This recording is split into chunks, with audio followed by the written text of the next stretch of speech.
$100,000 a year. For decades, this was the number. The salary that meant you'd made it, that you were comfortable, that you were free. So why does this keep happening? Here's what nobody told you about crossing six figures. The moment you hit $100K, a trap gets set. And most people never even realize they walked right into it. By the end of this video, you'll understand the three invisible forces draining your income right now, even if you're doing everything right. You'll understand why some of the highest earners in America are one missed paycheck away from disaster. And you'll understand what to actually do about it. But first, I need to tell you about Richard.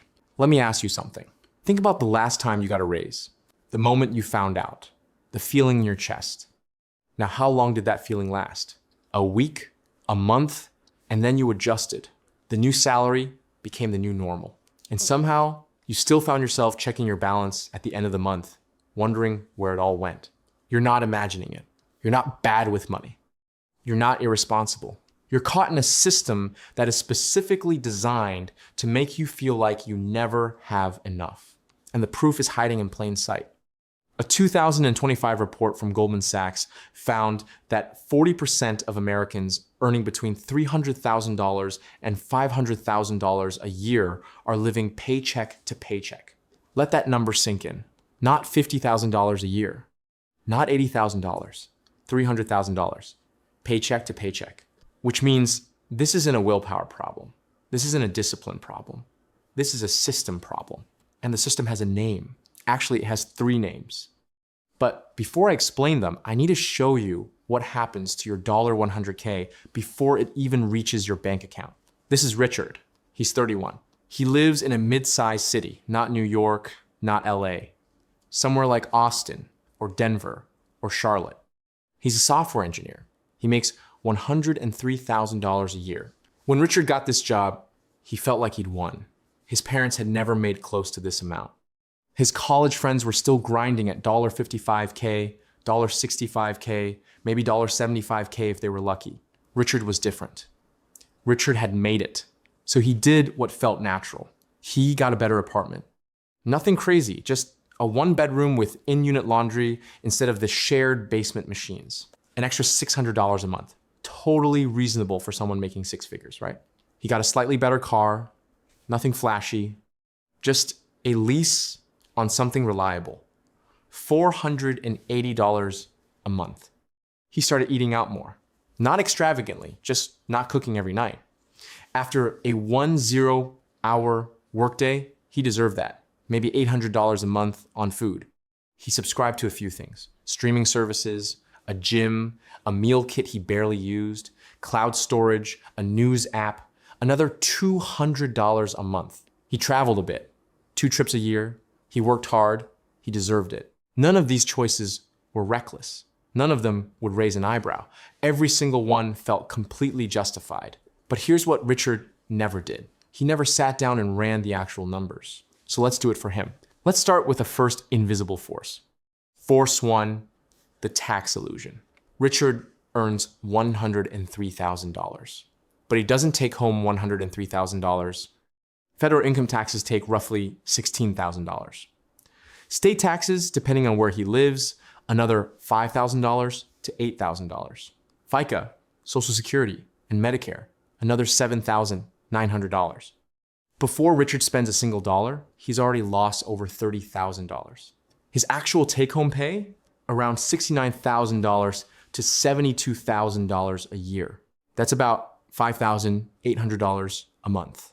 Now subtract his rent, his car lease, his groceries and eating out, his subscriptions, his student loan payments, because yes, Richard has those too. Richard has about $180 left at the end of the month. He's saving less than 2% of his take-home income. The recommended savings rate, at least 20%. The gap between what Richard earns and what Richard builds is not because he's irresponsible. It's because of Force 2. Force 2, the Hedonic Treadmill. In 1971, two psychologists, Brickman and Campbell, described something they called hedonic adaptation. The idea is simple and brutal. Humans adapt to everything. The new car becomes just the car. The nicer apartment becomes just home. The raise becomes just my salary. What once felt like a luxury becomes a baseline. And once something is your baseline, you need the next level to feel the same satisfaction. This is why Richard doesn't feel rich on $103,000, because he got used to $103,000. Research in behavioral economics shows that most people increase their spending by 50 to 70% within 2 years of a major raise. 50 to 70%. Richard thought he was treating himself. The treadmill thought it was winning. But force 2 is almost gentle compared to force 3. Force 3, the invisible tax.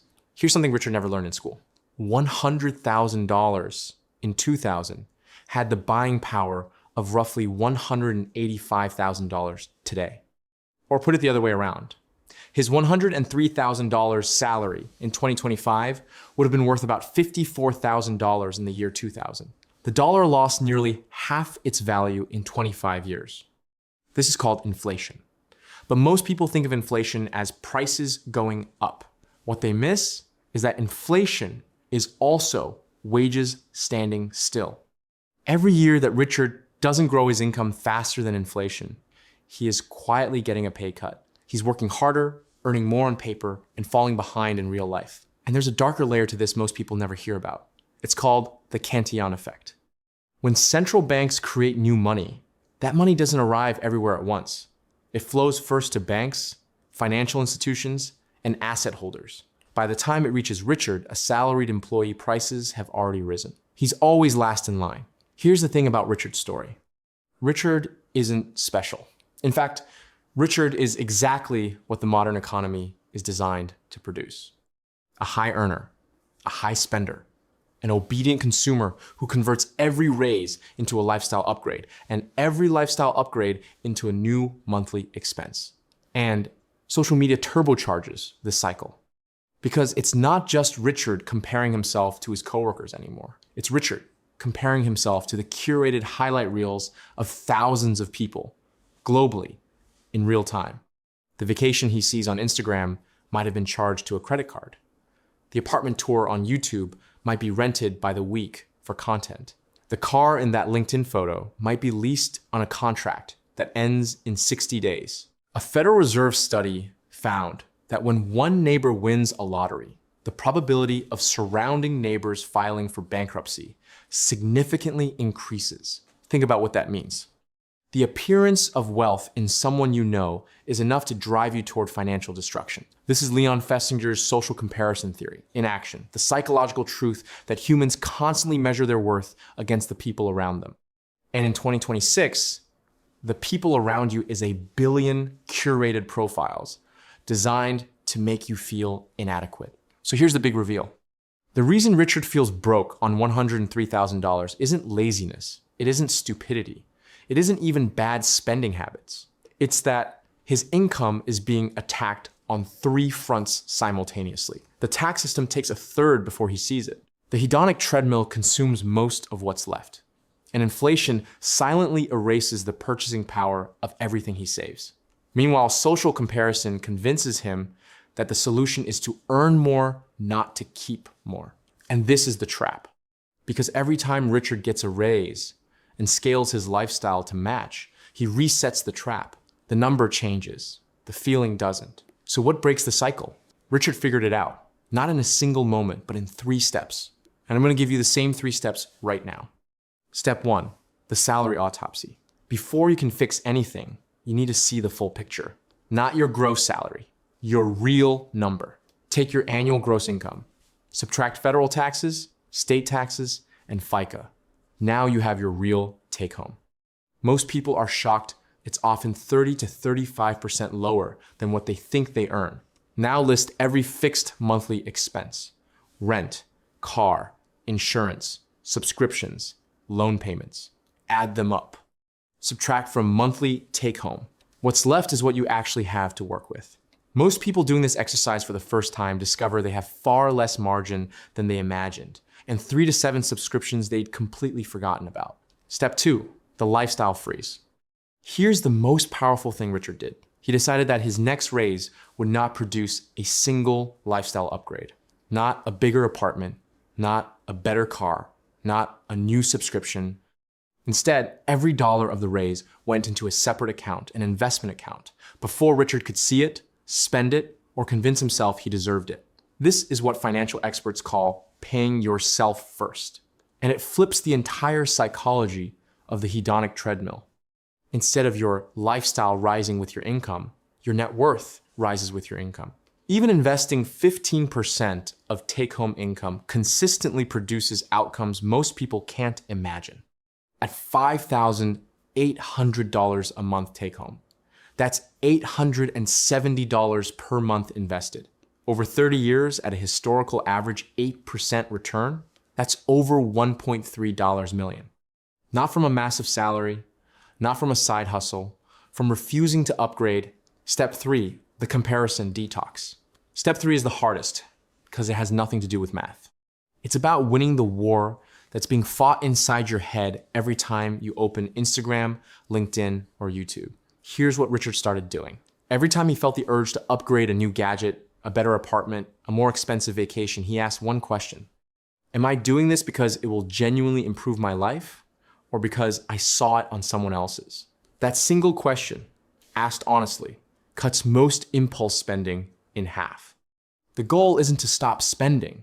The goal is to stop performing wealth for an audience that isn't watching and start building wealth for a future you actually want.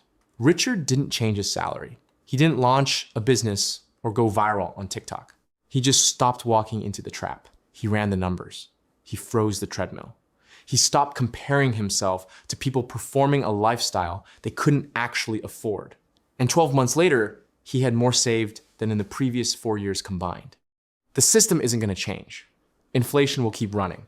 Taxes will keep taking. Social media will keep performing. But now you know the trap.